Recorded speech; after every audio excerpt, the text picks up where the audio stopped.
E siamo con Eros Cisilino, presidente dell'Arlef, buonasera. Buonasera, buonasera a tutti. Allora, per parlare anche con lui ovviamente della Fiesta della Patria del Friuli che si è tenuta, l'ultima edizione si è tenuta domenica. Sì, com'è andata? si è tenuta domenica. Sappiamo che è andata bene perché ne abbiamo parlato anche ieri sera con Marcus Marmari, ma ci racconti, insomma, ci dia il suo resoconto.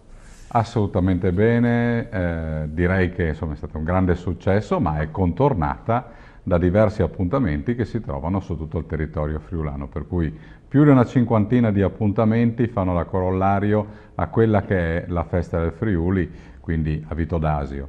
Il prossimo anno sarà a Capriva, quindi in provincia di Gorizia, ma sappiamo che è itinerante. E una delle novità di quest'anno è stata la forte richiesta da parte dei comuni del Portoguarese di poterla ospitare in uno dei prossimi anni. Beh, insomma, ne parlavamo anche ieri, il Portoguarese fa parte di quello che era il Friuli storico, no?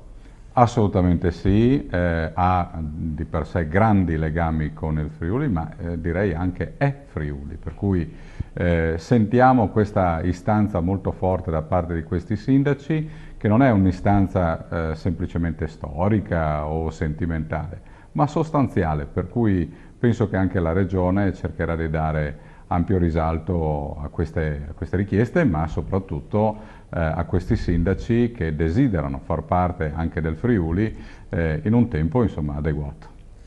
Ecco, qual è l'importanza di questa festa, no? Che ha radici nella storia antica del patriarcato del Friuli, no? Ma che è stata istituzionalizzata, diciamo, da poco, con una legge regionale che, se non sbaglio, è del 2017.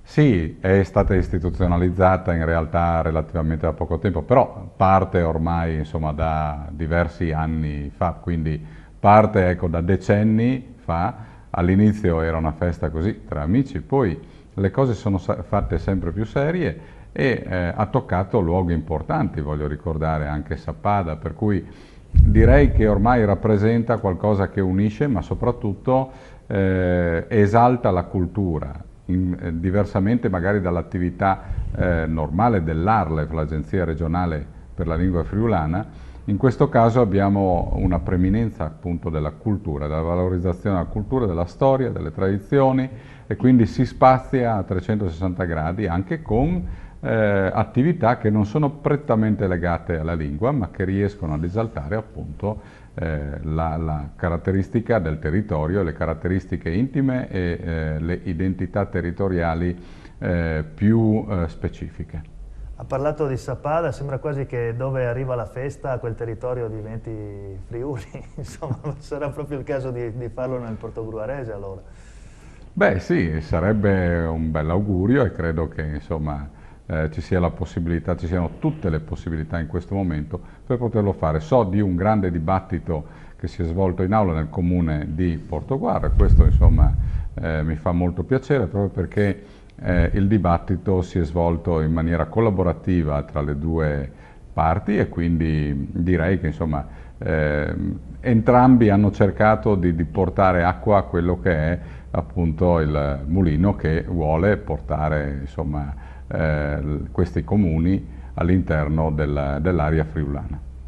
Ecco, quale può essere secondo lei, vabbè, adesso abbiamo scherzato anche, ma l'evoluzione di questa festa negli anni a venire, quale potrebbe essere? L'evoluzione sarà sempre di più quella culturale, l'attività dell'Arlef, ma anche, cito magari l'Assemblea di Comunità Linguistica, mi ha preceduto il Presidente Maurmair, hanno delle specifiche direzioni, quindi la tutela della lingua friulana e quindi una collaborazione molto stretta con l'ufficio scolastico regionale nel nostro caso, ma nel caso della comunità linguistica friulana una collaborazione con la pubblica amministrazione, con le pubbliche amministrazioni e con i comuni.